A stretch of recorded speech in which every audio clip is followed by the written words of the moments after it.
처음엔 눈을 의심했습니다. 고대 문헌의 지도 위에 이어지던 이동 경로가 뚝 끊겨 있었던 순간이었습니다. 선명히 이어지던 선들이 갑자기 허공 속으로 사라져버리자 심장이 덜컥 내려앉았습니다. 종이 위에 붉은 잉크 자취는 마치 절벽 끝에서 멈춰선 발자국처럼 보였고 숨이 막히는 듯한 압박이 몰려왔습니다. 도대체 왜 그들은 멈췄던 걸까요? 저는 이 질문 하나에 사로잡혀 있었습니다. 메소포타미아에서 시작된 발걸음이 중앙아시아와 만주를 지나 분명 동쪽 끝을 향하고 있었는데 마지막 좌표 앞에서 제 손끝은 떨렸습니다. 그 지점은 더 이상 앞으로 나아가지 않았습니다. 밤새도록 문헌을 뒤지고 점토판과 고지도를 교차해도 결과는 같았습니다. 길은 거기서 멈춰 있었습니다. 그 순간 머릿속에 떠오른 건 단 하나였습니다. 혹시 그곳이 이미 목적지였던 것은 아닐까? 그들이 흘러가다 멈춘 자리, 그곳은 수천 년 전부터 예정된 땅이었을지도 모릅니다. 하지만 왜 하필 그곳이었을까요? 저는 그 답을 찾아 모든 것을 걸어야 했습니다. 본격적으로 들어가기 전에 좋아요와 구독 눌러주시면 큰 힘이 됩니다. 서울 한복판 종로구 대학가의 낡고 먼지 쌓인 연구실 한 구석에서 이도현 교수는 오늘도 책상 위에 산더미처럼 쌓인 고대 문헌 더미와 치열하고도 끈질긴 씨름을 벌이고 있습니다. 올해로 42살이 된 그는 지난 15년 동안 중동 지역의 복잡한 고대 언어들과 희귀한 성경 사본 연구 분야에서 탁월한 업적을 쌓아 국내외 학계에서 폭넓게 인정받은 실력파 학자였지만 최근 몇 달 동안은 지금까지와는 전혀 다른 차원의 새롭고 신비로운 의문에 깊이 사로잡혀 밤낮 없이 연구에 몰두하고 있었습니다. 구약 성경 창세기에 상세히 기록된 바벨탑이 교만한 인간들의 어리석음에 분노한 하늘의 진노로 처참하게 무너진 그 이후 온 세상에 흩어져 살던 인류가 각기 다른 언어별, 부족별로 갈라져 지구 곳곳으로 어떻게 체계적으로 흩어졌는지에 대한 구체적이고 실제적인 이동 경로와 정착 과정을 꼼꼼히 추적하던 중 도저히 해석하기 어려운 기이하고 설명 불가능한 패턴을 완전히 우연한 기회에 발견했기 때문입니다. 메소포타미아 지역에서 출토된 수많은 점토판과 파피루스를 비롯해 각종 고대 기록들을 밤새워가며 면밀히 교차 검토하고 분석한 결과 놀랍게도 대부분의 부족들은 지중해 연안의 비옥한 땅을 따라 서쪽 유럽 방향으로 또는 이집트 나일강 유역의 풍요로운 삼각주를 향해 남쪽으로 체계적이고 지속적으로 이동했다는 명확하고 상세한 기록이 여러 독립적인 문헌에서 놀라울 정도로 일치하게 나타나는 반면 유독 동쪽 끝 미지의 땅을 향해 떠난 신비롭고 알 수 없는 집단에 대한 흔적만은 어느 특정한 지점에서 마치 지구가 끝나버린 듯 갑작스럽게 완전히 사라져버렸습니다. 그들이 남긴 발자취와 이동 흔적들은 마치 세상의 끝 절벽에 도달해 더 이상 갈 곳이 없어진 듯 그 지점 이후로는 더 이상의 구체적이고 연속적인 이동 기록이 그 어떤 고대 문헌에도 존재하지 않았고 바로 이 도무지 설명할 수 없는 거대하고 의미심장한 공백이 진실을 추구하는 호기심 많은 그를 밤잠도 설치지 못하는 깊고 어두운 사색의 늪으로 완전히 빠뜨렸습니다. 혹시 성경 창세기의 겉보기에는 단순하고 평범해 보이는 짧은 구절 하나가 실제로는 고대 근동 지역에서 시작되어 전 세계로 퍼져나간 거대한 인류 대이동의 정확한 좌표와 방향을 세밀하게 담은 고대인들의 암호 같은 비밀스러운 단서를 교묘히 숨기고 있을지도 모른다는 전율스럽고 흥미진진한 생각이 연구 작업에 완전히 몰두한 그의 마음과 영혼 전체를 송두리째 사로잡았습니다. 그 미스터리한 답을 찾기 위해 도현 교수는 기존 연구, 방법론의 한계를 뛰어넘어 연구, 범위를 혁신적으로 대폭 확장하기로 과감한 결심을 내렸습니다.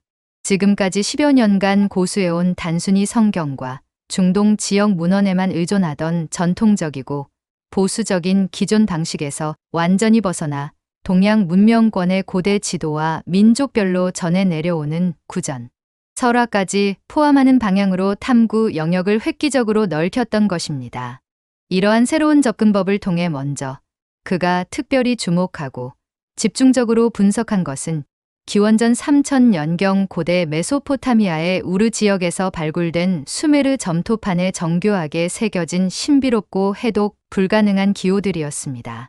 현재까지도 언어학자들 사이에서 해독이 극도로 어렵기로 악명 높은 이 복잡한 고대 서령 문자들 사이에서 그는 반복적으로 나타나는 매우 흥미롭고 의미심장한 특별한 패턴을 예리하게 포착할 수 있었습니다. 정확히 동쪽 방향을 명확하게 가리키는 날카로운 화살표 모양의 기호와 함께 마치 약속이라도 한 듯 반복적이고 체계적으로 등장하는 특정한 상형 문자가 바로 그 핵심적인 단서였습니다.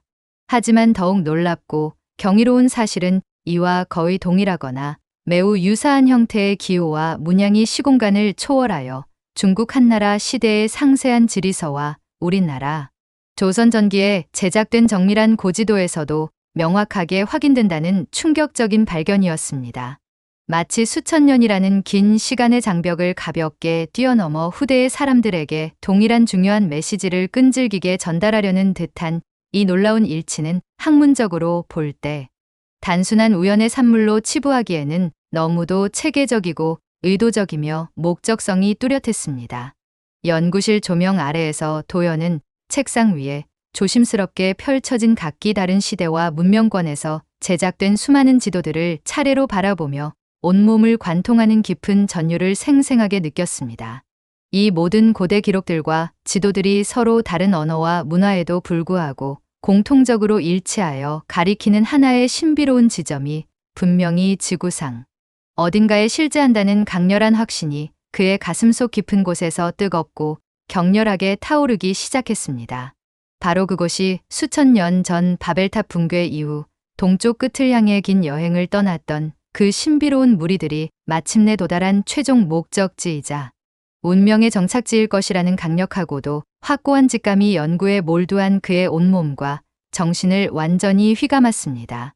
이 놀라운 발견에 크게 고무되고 흥분한 도연은 추상적인 문헌 분석을 넘어서 보다 구체적이고 정밀한 과학적 분석을 위해 실제 땅속에서 나온 고고학적 물증들을 체계적으로 찾기 시작했습니다.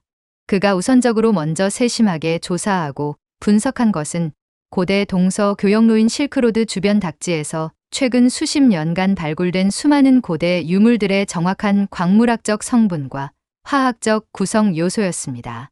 기존 고고학계의 정설과 통념에 따르면 고대 서아시아 메소포타미아 지역에서 출발한 유목, 민족들의 구체적인 이동 흔적과 정착 과정은 주로 그들이 사용했던 청동기류와 생활 토기편에서 발견되는 특정한 광물질의 독특한 화학적 지문을 통해 과학적으로 추적하고 분석할 수 있다고 널리 알려져 있었습니다.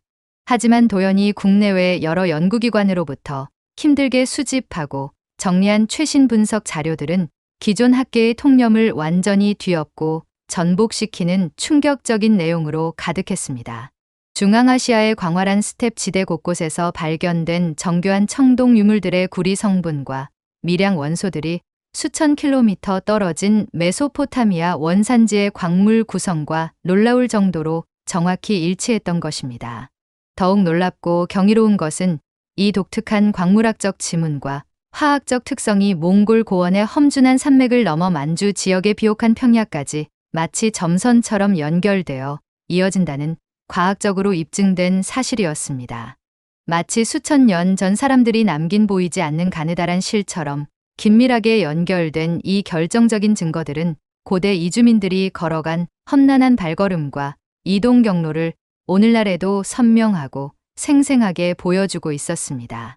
그런데 가장 흥미롭고 의문스러운 점은 이 체계적인 광물학적 흔적들이 한반도 북쪽 경계선 근처의 특정 지역에서 갑작스럽게 밀도 높게 집중되기 시작했다는 불가사의한 현상이었습니다.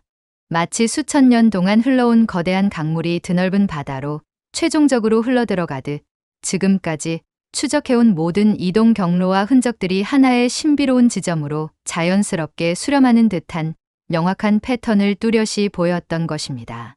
연구실 형광등 불빛 아래에서 도연은 책상 위에 펼쳐진 동북아시아 지도 위에 빨간색 점들로 꼼꼼히 표시된 수많은 유물 발견 지점들을 오랫동안 바라보며 깊고 긴 숨을 천천히 들이마셨습니다. 과연 이 고대 이주민들이 왜 하필 그 특정한 지역에서 더 이상 움직이지 않고 완전히 멈춰섰을까요? 이 복잡하고 심오한 의문에 대한 명확한 해답을 찾기 위해 도연은 물리적 증거 분석을 넘어 전혀 새로운 차원의 언어학적 접근법을 과감히 시도하기로 결정했습니다. 수년간 연구해온 고대 히브리어로 기록된 성경 원전을 이번에는 훨씬 더 세밀하고 정교하게 어학적 관점에서 다시 한번 분석해보니 기존의 일반적인 번역과 해석에서 완전히 놓쳤던 극히 중요한 언어학적 단서를 놀랍게도 발견할 수 있었습니다. 창세기 11장에서 반복적으로 언급하는 동방이라는 히브리어 표현이 지금까지 학자들이 생각했던 단순한 방향 지시나 지리적 개념이 아니라 여행의 최종 목표이자 완성된 목적지를 의미하는 매우 특별한 히브리어, 어근과 문법 구조를 깊이 담고 있었던 것입니다. 더욱 흥미롭고 결정적인 발견은 정경에 포함되지 않은 구약 외경과 유대교의 방대한 구전 전승을 집대성한 탈무드의 고대 랍비 해석서에서 찾아낸 놀라운 기록이었습니다. 바벨탑 사건 이후 동쪽을 향해 긴 여행을 떠난 신비로운 민족에 대해 그들이 마침내 해가 뜨는 땅의 마지막 경계이자 세상의 끝에 도달했다고 매우 구체적이고 생생하게 명시되어 있었습니다.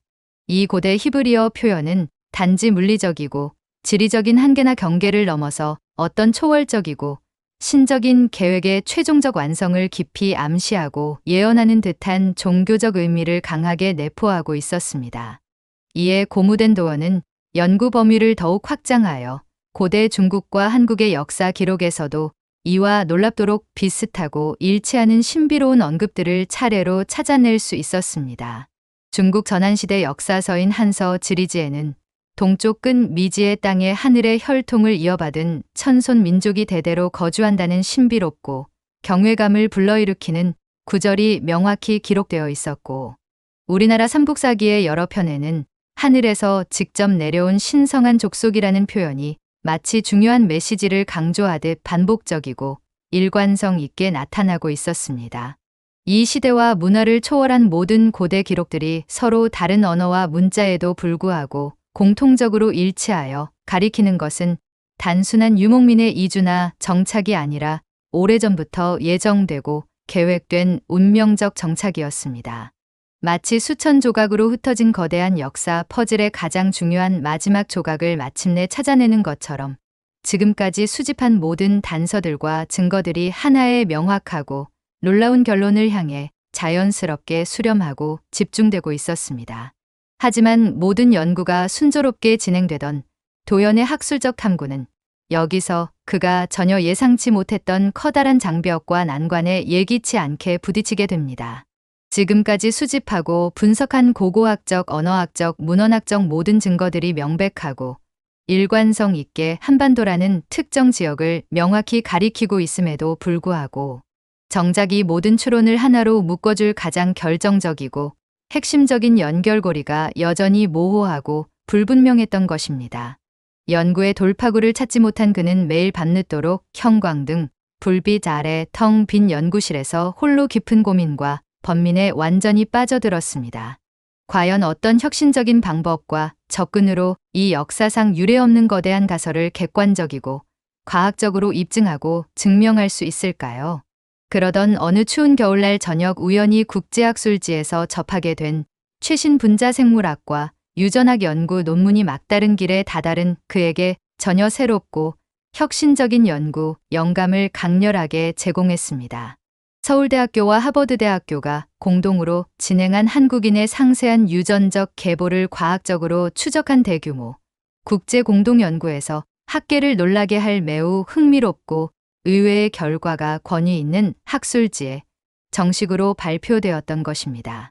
한반도 전역 주민들의 모계를 통해 유전되는 미토콘드리아, DNA 염기 서열 중 상당 부분이 수천 킬로미터 떨어진 중동 지역, 고대 민족들의 유전 정보와 통계적으로 유의미한 놀라운 유사성을 뚜렷이 보인다는 충격적인 내용이었습니다.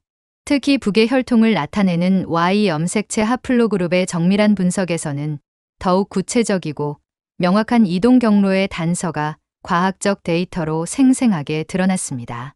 한국인 남성 집단의 특정 유전자 마커와 염색체 변이가 고대 메소포타미아 지역에서 시작되어 중앙아시아의 광대한 스텝을 거쳐 시베리아 남부와 몽골 고원을 통과한 후 최종적으로 동북아시아로 이어지는 매우 명확하고 체계적인 이동 경로를 유전학적 증거로 확실히 보여주고 있었습니다. 이는 지금까지 그가 고대 문헌과 유물을 통해 힘들게 수집하고 분석한 언어학적 고고학적 증거들과 놀라울 정도로 완벽하게 일치하는 결과였습니다. 연구실 컴퓨터 모니터 화면에 다채로운 색깔로 나타난 정교한 유전자 이동 지도를 오랫동안 바라보며 도연은 온몸 구석구석에 짜릿한 전율이 파도처럼 흐르는 것을 생생하게 느꼈습니다. 드디어 현대 과학기술이 수천 년 동안 베일에 쌓여있던 고대 역사의 신비로운 수수께끼를 풀어낼 결정적인 열쇠를 그의 손에 확실히 제공한 것입니다. 이 놀라운 과학적 증거에 크게 힘입고 공후된 도연은 마침내 자신이 수행해온 모든 연구 성과를 체계적으로 종합하고 정리할 결정적인 시점이 도래했다고 신중하게 판단했습니다. 그는 지난 몇 개월간 밤낮 없는 노력으로 힘들게 축적하고 수집한 방대한 모든 자료와 문헌들을 넓은 책상 위에 중요도 순으로 차례로 조심스럽게 펼쳐놓았습니다. 기원전 3000년경 수메르 점토판에 정교하게 새겨진 해독, 불가능한 신비로운 기호들, 중국 한나라 시대 한서, 지리지에 명시된 동방, 천손족에 대한 구체적인 기록, 조선시대 궁중에서 제작된 정밀한 고지도에 표시된 의미심장한 동방 지역 표시, 그리고 하버드 대학교와 공동 연구한 최신 분자 유전학 논문의 충격적인 결과까지 서로 다른 시대와 문명권에서 나온 시공간을 완전히 초월한 모든 증거들이 드디어 한자리에 의미 있게 모였습니다. 깊은 호흡을 한 번 고르고 난 후 도연은 이 복잡하고 거대한 모든 퍼즐 조각들을 하나씩 논리적으로 연결해 보기 시작했습니다. 먼저 그는 바벨탑 붕괴 사건 이후 동쪽을 향해 떠난 신비로운 집단의 구체적인 이동 경로를 단계적으로 추적해 보았습니다. 고대 메소포타미아 우르 지역에서 시작된 그들의 험난한 발걸음은 험준한 이란 고원을 용기 있게 넘어 광활한 중앙아시아 초원지대로 자연스럽게 이어졌습니다. 그곳 스텝 지역에서 그들은 상당히 오랜 기간 동안 머물며 유목민 특유의 이동식 생활을 영위했던 것으로 고고학적 증거들이 명확히 보여주고 있습니다. 하지만 어떤 구체적이고 특별한 이유에서인지 그들은 다시금 동쪽을 향해 끈질긴 이동을 재개하기로 결정했습니다. 높고 험한 알타이 산맥을 위험을 무릅쓰고 넘고 몽골 고원의 거친 땅을 끈기 있게 가로지르며 드디어 만주 땅의 비옥한 평야에 이르렀던 그들은 마침내 한반도 북쪽 경계 지역에서 수천 년에 걸친 그들의 길고 험난한 여행을 최종적으로 마감했습니다. 이 지점에서 도연이 특별히 주목하고 분석한 것은 바로 이 최종 정착지가 갖는 독특하고 상징적인 지리적 특성이었습니다. 동쪽과 남쪽 그리고 서쪽 삼면이 넓은 바다로 완전히 둘러싸인 반도 지형의 특성은 더 이상의 동진과 이동을 지리적으로, 물리적으로 완전히 불가능하게 만들었습니다. 하지만 그것만이 그들이 멈춘 이유의 전부는 결코 아니었습니다. 서로 다른 문명권의 고대 기록들이 놀랍도록 일치하여 공통으로 언급하는 것처럼 이곳은 단순한 우연한 이동의 종착지가 아니라 오래전부터 예정되고 약속된 신성한 약속의 땅이었던 것입니다. 이 깨달음에 이른 도연은 성경 창세기의 의미심장한 구절을 다시 한번 천천히 읽어보았습니다. 동방에서 평지를 만나 거기 거하였더라는 고대 히브리어 표현이 이제는 완전히 새로운 차원의 의미로 그에게 생생하게 다가왔습니다. 그런데 진실을 향한 도연의 학술적 탐구는 여기서 훨씬 더욱 깊고 심오한 차원으로 발전하게 됩니다. 그는 단순한 물리적 증거 분석을 넘어 한반도가 단순히 우연한 지리적 종착지가 아니라 역사적으로나 정신적으로 매우 특별하고 신성한 의미를 지닌 땅이라는 강력한 확신을 점차 갖게 되었습니다.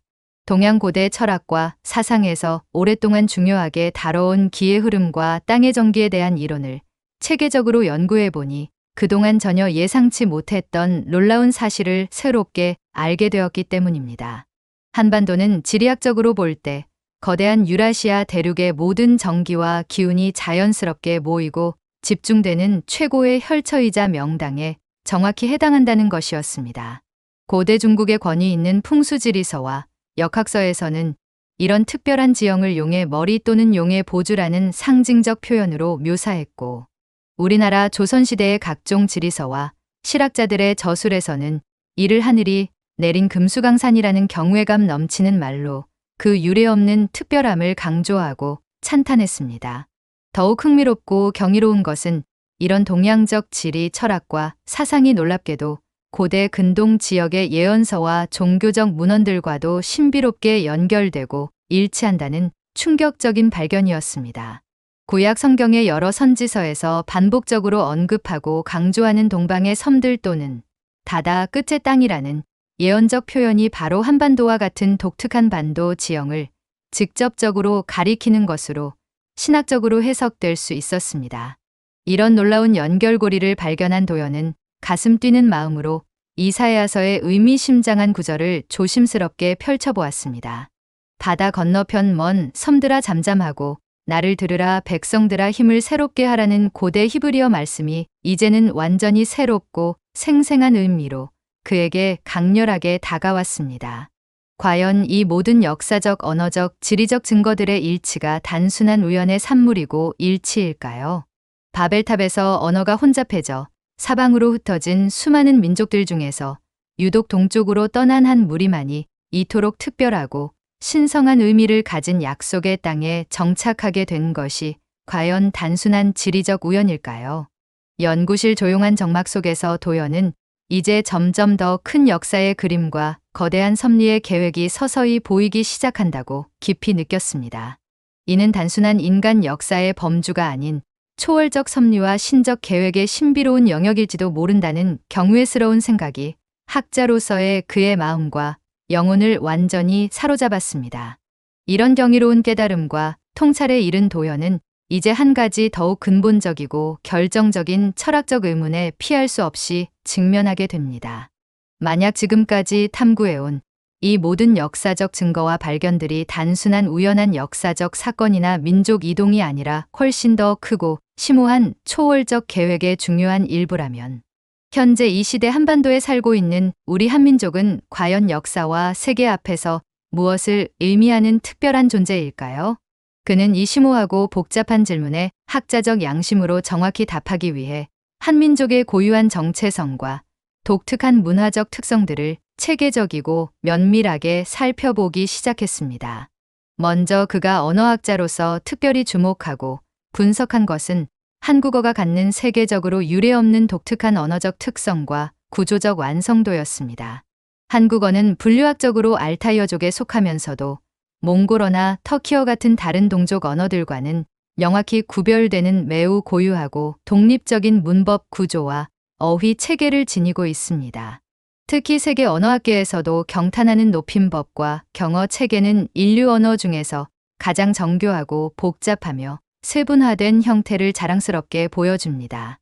이는 단순한 언어의 자연스러운 발달이나 진화가 아니라 오랜 세월에 걸쳐 축적된 특별한 정신적 전통과 도덕적 가치관의 직접적인 결과로 보였습니다. 또한 수천 년 역사 속에서 한민족이 일관되게 보여온 독특한 역사적 특성과 문화적 정체성도 세계사적으로 매우 드물고 독특했습니다. 중국, 몽골, 일본 등 강대한 주변국들의 끊임없는 침입과 외침을 받으면서도 결코 고유한 민족적 정체성을 잃지 않고 오히려 실현을 통해 더욱 단단하게 강화시켜온 놀라운 정신적 저력, 지역적 분열이나 계급적 갈등보다는 민족적 통합과 화합을 끈질기게 추구해온 평화적 성향, 그리고 물질적 풍요보다 교육과 학문과 예술을 더욱 소중히 여기고 중시해온 숭고한 전통 등이 바로 그것입니다. 이 모든 연구 결과를 종합하며 도연은 이런 특별한 특성들이 역사적 환경이나 지리적 조건에 의해 우연히 형성된 것이 아니라 수천 년 동안 한민족의 집단 무의식 속에 면면이 이어져 내려온 어떤 숭고한 사명감과 소명의식의 자연스러운 발현일 수도 있다고 깊이 생각했습니다. 혹시 바벨탑에서 시작된 길고 험난한 여정의 마지막 끝에 약속의 땅에 도달한 그 고대 이주민들의 직계 후손으로서 현대를 살아가는 우리가 세계사적으로 특별한 역할과 책임을 감당해야 하는 선택받은 존재일지도 모른다는 경외스러운 가능성이 연구에 몰두한 그의 머릿속을 끊임없이 맴돌았습니다. 하지만 연구의 깊이가 더해갈수록 도연은 학자로서 점점 더욱 신중하고 조심스러워질 수밖에 없었습니다. 객관적 사실에 기반한 학문적 연구를 수행해야 한다는 무거운 책임감과 이 놀라운 발견들이 그에게 주는 강렬한 감동과 확신 사이에서 끊임없이 갈등하고 있었기 때문입니다. 특히 그는 자신이 수행한 이 혁신적인 연구와 그 결과들이 자칫 단순한 민족주의적 해석이나 국수주의적 관점으로 학계와 대중들에게 오해받을 위험한 가능성을 깊이 우려하고 염려했습니다. 진정한 학문은 편견과 선입견을 넘어서야 한다는 신념을 가진 그였기에 더욱 그랬습니다. 이런 복잡하고 어려운 내적 고민과 딜레마 속에서 그가 마침내 찾아낸 해결책은 민족적 특수성을 넘어선 보편적 인류사적 관점에서의 균형 잡힌 접근이었습니다. 성경에 기록된 바벨탑 사건을 단순히 인류 문명의 분열과 혼란의 시작이 아니라 오히려 인류 전체의 풍요로운 다양성과 창조적 발전의 출발점으로 재해석한다면 어떨까요? 각각의 민족들이 서로 완전히 다른 지역과 환경의 땅에 정착하여 각기 다른 문화를 발전시킨 것은 인류 전체의 조화로운 발전과 진보를 위한 역사적 분업과 같은 거대한 개념일 수도 있다는 새로운 관점이 그에게 떠올랐습니다. 역사를 돌아보면 서구 유럽 문명은 과학기술과 논리적 합리성을 고도로 발달시켰고 중동 지역은 종교와 철학과 영성을 깊이 있게 꽃피웠으며 동양 문명은 자연과의 조화와 우주적 균형의 심오한 지혜를 차근차근 축적해왔습니다. 그렇다면 이런 거대한 인류사적 분업 체계에서 한반도에 정착한 한민족의 독특한 역할과 사명은 과연 무엇일까요? 이 질문에 답하기 위해 도연은 한국 문화와 정신의 가장 핵심적인 특징들을 차분히 되짚어보기 시작했습니다. 서로 대립하고 갈등하는 것들을 하나로 통합하려는 끊임없는 노력, 개인의 이익보다 공동체 전체의 화합과 번영을 더욱 중시하는 집단주의적 가치관, 그리고 현실에 안주하지 않고 끊임없이 더 나은 미래와 이상향을 추구하는 진취적 의지 등이 그의 머릿속에 차례로 떠올랐습니다. 혹시 이런 한민족만의 독특하고 소중한 특성들이 현재 갈등과 분열로 상처받은 세계를 다시 하나로 통합하고 치유하는 중요한 역할과 깊은 연관이 있는 것은 아닐까요? 만약 바벨탑에서 흩어진 인류가 언젠가 다시 하나가 되는 역사적 시점이 온다면 그때 한반도와 한민족의 특별한 역할이 드러날 것이고 그것은 과연 무엇일까요?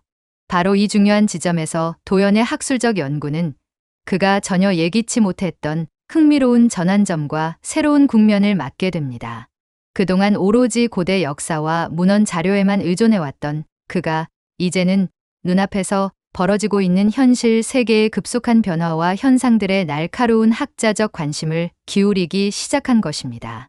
특히 21세기에 들어서면서 한국이 전 세계를 향해 보여주고 있는 놀라운 문화적 영향력과 소프트 파워의 확산을 면밀히 살펴보니 지금까지 그가 연구해온 고대사적 발견들과 신비롭게 연결되는 놀라운 패턴을 새롭게 발견할 수 있었습니다.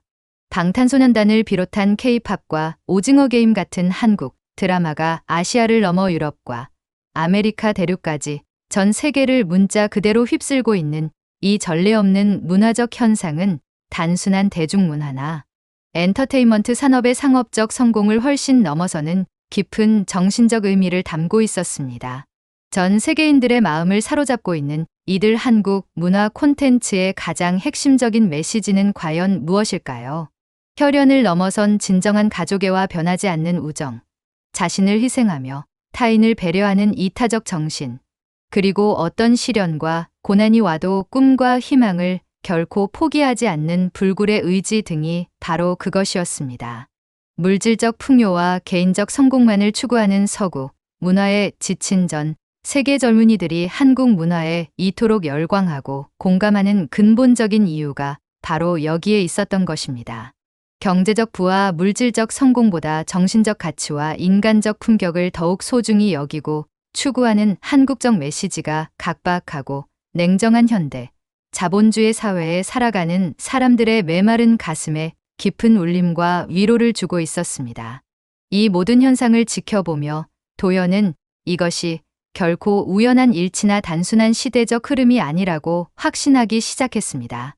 혹시 한국인들 스스로도 명확하게 의식하지 못하는 사이에 역사적으로 부여받은 어떤 숭고한 사명을 자연스럽게 수행하고 있는 것은 아닐까요?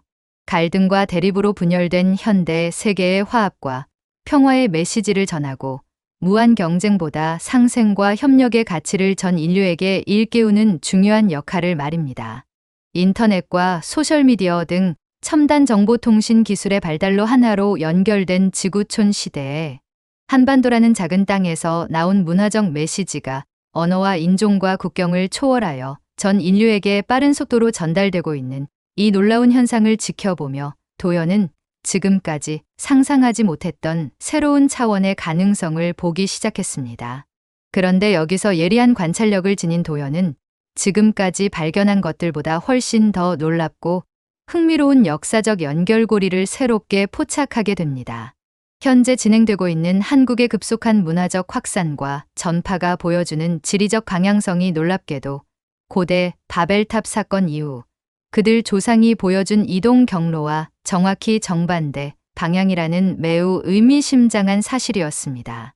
수천 년 전 메소포타미아에서 시작하여 오랜 세월에 걸쳐 동쪽 끝 한반도까지 온 그 고대 민족들의 직계 후손이 이제는 거꾸로 서쪽과 남쪽을 향해 자신들의 독특한 문화와 가치를 적극적으로 전파하고 있었던 것입니다. 이는 과연 단순한 시대적 우연일까요? 아니면 역사가 보여주는 어떤 거대한 순환 구조의 완성일까요? 이런 신비로운 연결고리를 발견한 도연은 성경 구약의 또 다른 예언적 구절을 문득 떠올리게 되었습니다. 해 돋는 동방에서 독수리가 날개를 펴고 올라와서 나의 계획을 이룰 것이라는 이사야서의 신비로운 예언이 바로 그것이었습니다. 독수리는 고대 근동 지역과 히브리 문화에서 전통적으로 하나님의 전능한 능력과 신적 권위를 상징하는 신성한 존재였습니다. 혹시 이 고대의 예언적 말씀이 현재 전 세계를 강타하고 있는 한류 문화 현상과 깊이 연결될 수 있을까요? 또한 문화적 영향력과 함께 그는 한국이 보여주는 과학기술 분야의 놀라운 발전과 성취에도 특별한 관심을 기울이기 시작했습니다. 메모리 반도체와 시스템 반도체 기술 그리고 올레드를 비롯한 차세대 디스플레이 기술에서 세계 최고 수준을 달성하고 선도하고 있는 것도 단순한 경제적 성공을 넘어 특별한 의미가 있어 보였습니다. 이는 정보화 시대와 디지털 혁명의 핵심이 되는 첨단 기술을 선도하며 전 세계 모든 대륙과 국가를 하나로 연결하는 중요한 가교 역할을 하고 있었기 때문입니다. 고대 바벨탑에서 언어가 혼잡해져 인류 사이의 소통이 완전히 끊어지고 단절된 그 사건이 이제는 한국이 개발하고 제공하는 첨단 정보통신 기술을 통해 다시 하나로 연결되고 복원되고 있는 것은 아닐까요? 삼성과 LG에서 제조한 스마트폰의 선명한 화면을 통해 아프리카와 남미와 유럽의 모든 사람들이 한국의 드라마와 음악을 접하고 깊은 감동을 받고 있는 이 놀라운 현실을 지켜보며 도연은 역사가 보여주는 신비롭고 경이로운 순환의 섭리를 온몸으로 생생하게 느꼈습니다. 과연 이 모든 일련의 현상들이 인간의 계획이나 노력만으로 이루어진 우연한 결과일까요? 아니면 훨씬 더 크고 초월적인 차원에서 미리 계획되고 준비된 필연적 섭리일까요? 이런 깨달음에 도달한 도연은 이제 자신의 연구가 단순한 학술적 호기심을 넘어선 무언가가 되었음을 인식하게 됩니다. 그는 마지막 퍼즐 조각을 찾기 위해 한국의 지정학적 위치를 다시 한번 살펴보았습니다. 한반도는 대륙과 해양을 잇는 다리 역할을 하는 동시에 동북아시아의 균형추 구실을 해왔습니다. 중국과 일본, 러시아라는 강대국들 사이에서 독립을 유지하며 평화를 추구해온 역사적 경험이 있었습니다. 이런 지리적 문화적 특성이 현재 분열된 세계에 필요한 중재자 역할과 연결되는 것은 아닐까요? 도연은 최근 한국이 보여주고 있는 외교적 행보에도 주목했습니다. 강대국들 사이에서 균형을 유지하며 평화를 중재하려는 노력들이 눈에 띄었습니다. 또한 남북 분단이라는 아픔을 겪으면서도 통일에 대한 염원을 포기하지 않는 민족의 의지도 의미가 있어 보였습니다. 분열을 극복하고 화해를 이루려는 이런 노력이 전 세계에 희망의 메시지를 전하고 있는 것입니다. 바벨탑 이후 흩어진 인류가 다시 하나가 되어야 한다면 그 과정에서 한반도의 경험과 지혜가 중요한 역할을 할 수도 있을 것입니다. 도연은 연구 자료들을 정리하며 하나의 결론에 도달하고 있음을 느꼈습니다. 드디어 도연은 자신의 연구를 통해 하나의 놀라운 가설을 완성하게 됩니다. 바벨탑에서 동쪽으로 떠난 민족이 한반도에 정착한 것은 단순한 이주가 아니었습니다. 이는 인류 역사상 가장 중요한 사명을 위한 준비 과정이었던 것입니다. 수천 년 동안 한반도에서 축적된 문화와 지혜는 분열된 세계를 다시 하나로 만들기 위한 해답이었습니다. 조화를 추구하는 철학, 공동체를 우선시하는 가치관, 그리고 끝까지 희망을 포기하지 않는 정신력이 바로 그것입니다. 도연이 보기에 현재 한류가 전 세계로 퍼져나가는 현상은 이 사명의 시작에 불과했습니다. 언어와 문화의 장벽을 넘어 전 인류의 마음을 하나로 연결하는 더 큰 역할이 기다리고 있었습니다. 그는 한국어가 갖는 특별한 가능성에도 주목했습니다.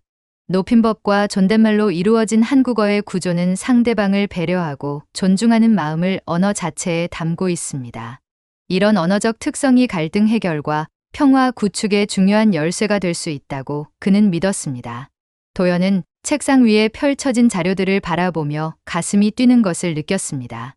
지금까지의 모든 연구가 하나의 결론으로 수렴하고 있었기 때문입니다. 한반도는 새로운 바벨탑의 시작점이 될 수도 있다는 것입니다. 하지만 도연은 여기서 잠시 멈춰 서게 됩니다. 새로운 바벨탑이라는 표현이 과연 적절한 것일까요? 성경에서 바벨탑은 인간의 교만과 하나님에 대한 도전의 상징이었습니다. 그렇다면 한반도의 역할은 바벨탑의 재건이 아니라 그것의 진정한 완성이어야 하지 않을까요? 도연은 바벨탑의 본래 목적을 다시 생각해 보았습니다. 사람들이 하늘에 닿으려 했던 그 열망은 단순한 교만이 아니라 신과의 소통에 대한 간절함이었을지도 모릅니다. 언어가 혼잡해지기 전 모든 인류가 하나의 언어로 소통했던 그 시절로 돌아가는 것이 진정한 목표라면 어떨까요? 한국의 문화와 기술이 전 세계를 연결하고 있는 현상은 바로 이런 원시 통합의 회복일 수도 있었습니다.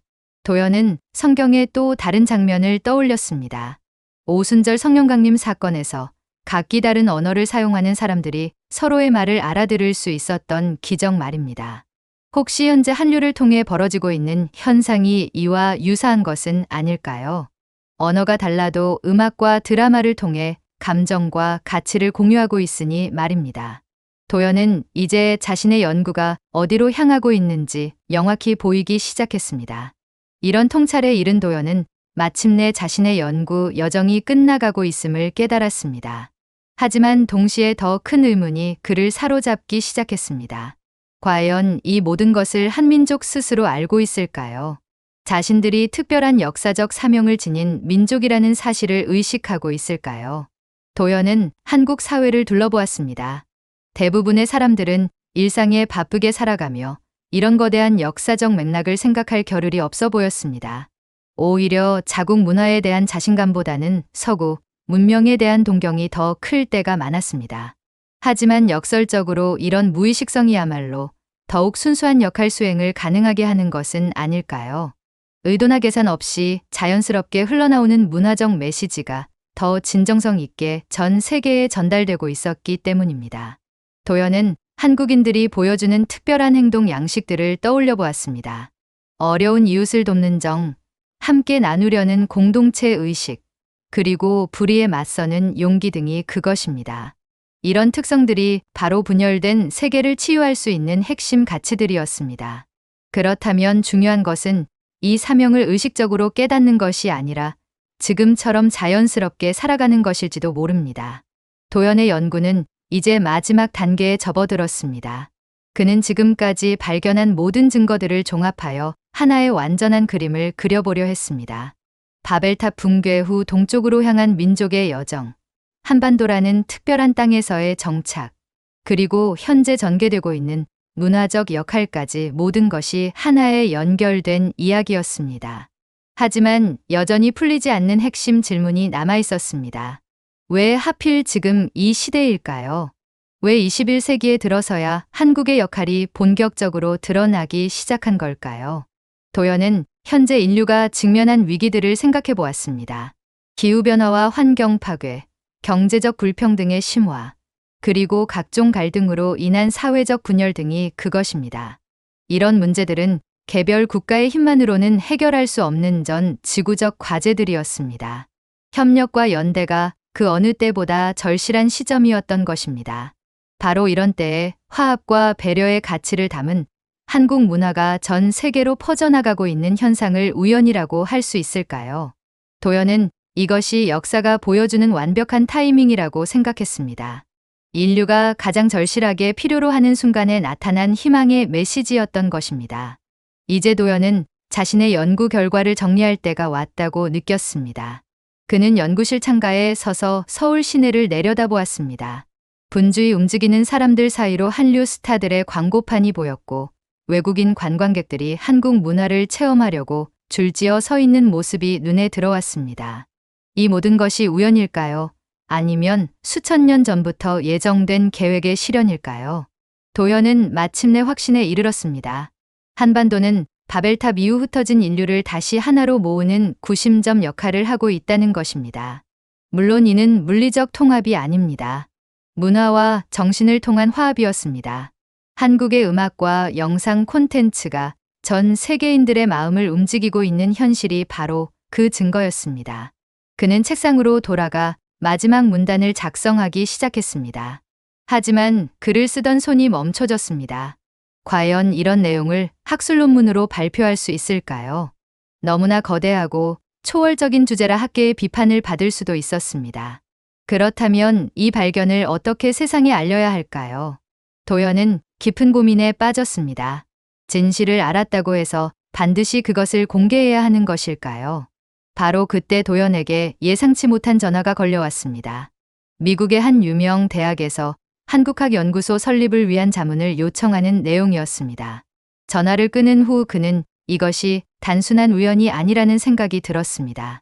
자신의 연구가 끝나가는 시점에 한국 문화를 학문적으로 체계화할 기회가 주어진 것입니다. 아마도 이것이 자신의 발견을 세상에 알리는 방법일지도 모릅니다.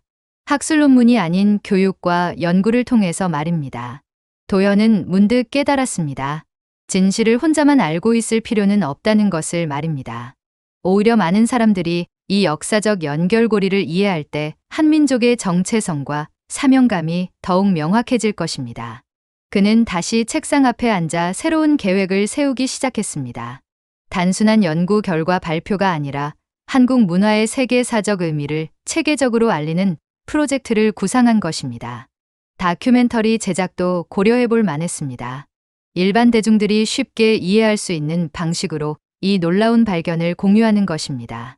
도연은 이제 자신의 역할이 연구자에서 전달자로 바뀌었음을 느꼈습니다. 진실을 발견하는 것만큼이나 그것을 올바르게 전하는 것도 중요한 사명이었습니다. 그로부터 몇 주가 지난 어느 저녁 도연은 연구실에서 마지막 정리 작업을 하고 있었습니다. 책상 위에는 지난 몇 달간의 연구 성과가 가지런히 정리되어 있었습니다. 수메르 점토판 사진들부터 최신 유전학 논문까지 시공간을 아우르는 자료들이었습니다. 그는 이 모든 증거들을 다시 한번 차례로 살펴보았습니다. 객관적으로 볼 때도 그의 가설은 충분히 설득력이 있어 보였습니다. 하지만 여전히 하나의 의문이 남아 있었습니다. 과연 이 발견이 세상에 알려졌을 때 어떤 일이 벌어질까요? 한민족이 자신들의 특별한 역할을 의식하게 되면 그것이 오히려 부담이 될 수도 있었습니다. 또한 다른 민족들이 이를 어떻게 받아들일지도 예측하기 어려웠습니다. 도연은 창밖을 바라보며 생각에 잠겼습니다. 서울 시내의 네온사인들이 반짝이고 있었고 그 사이로 한강이 유유히 흐르고 있었습니다. 이 땅에서 수천 년을 살아온 민족의 이야기가 이제 새로운 장을 열려고 하고 있었습니다. 도연은 마침내 결심했습니다. 진실은 감춰질 수 없다는 것을 말입니다. 다만 그 전달 방식을 신중하게 선택해야 할 것입니다. 세상을 변화시키는 것은 진실 자체가 아니라 그 진실을 받아들이는 사람들의 마음이니까 말입니다. 그날 밤 도연은 꿈을 꾸었습니다. 꿈속에서 그는 고대 바벨탑 앞에 서 있었습니다. 탑은 무너져 내리고 있었고 사람들은 사방으로 흩어지고 있었습니다. 하지만 동쪽으로 향하는 한 무리의 사람들만은 다른 표정을 하고 있었습니다. 슬픔이 아닌 희망의 빛이 그들의 눈에서 빛나고 있었던 것입니다. 꿈에서 깨어난 도연은 이상한 확신에 사로잡혔습니다. 바벨탑의 붕괴는 끝이 아니라 시작이었다는 것을 말입니다. 흩어진 민족들은 각자의 자리에서 서로 다른 문명을 발달시키며 인류 전체의 발전에 기여해왔습니다. 그리고 이제는 그 모든 경험과 지혜를 하나로 모을 때가 온 것입니다. 도연은 아침 일찍 연구실로 향했습니다. 그에게는 해야 할 일이 너무 많았습니다. 연구 결과를 정리하고 발표 계획을 세우며 후속 연구의 방향을 정해야 했습니다.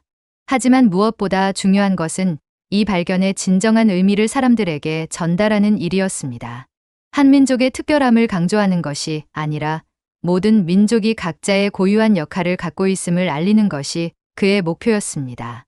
바벨탑에서 시작된 인류의 여정이 이제 새로운 통합을 향해 나아가고 있다는 희망의 메시지를 전하고 싶었습니다. 몇 달 후 도연은 서울 시내의 한 컨퍼런스홀에 서 있었습니다. 국내외 학자들과 언론인들이 그의 발표를 듣기 위해 모여들었습니다. 그는 긴장한 마음으로 준비된 자료들을 마지막으로 점검했습니다. 오늘 그가 전할 이야기는 단순한 학술 발표를 넘어선 무언가였습니다.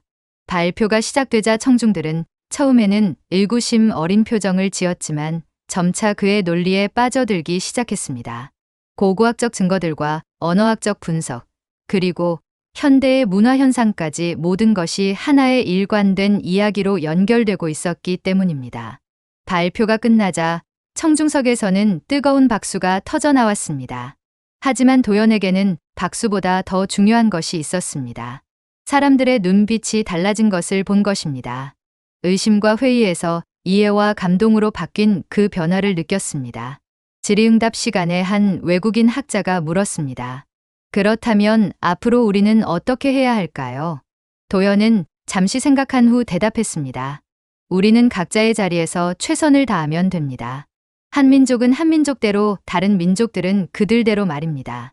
중요한 것은 서로 다름을 인정하면서도 하나가 될 수 있다는 희망을 잃지 않는 것이라고 말입니다.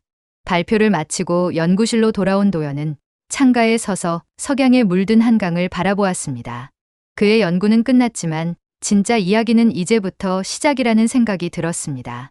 오늘 발표를 들은 사람들이 각자의 자리에서 이 메시지를 어떻게 받아들이고 전파할지는 그들의 몫이었습니다. 도연은 책상 위에 놓인 고대 지도를 다시 한번 펼쳐보았습니다.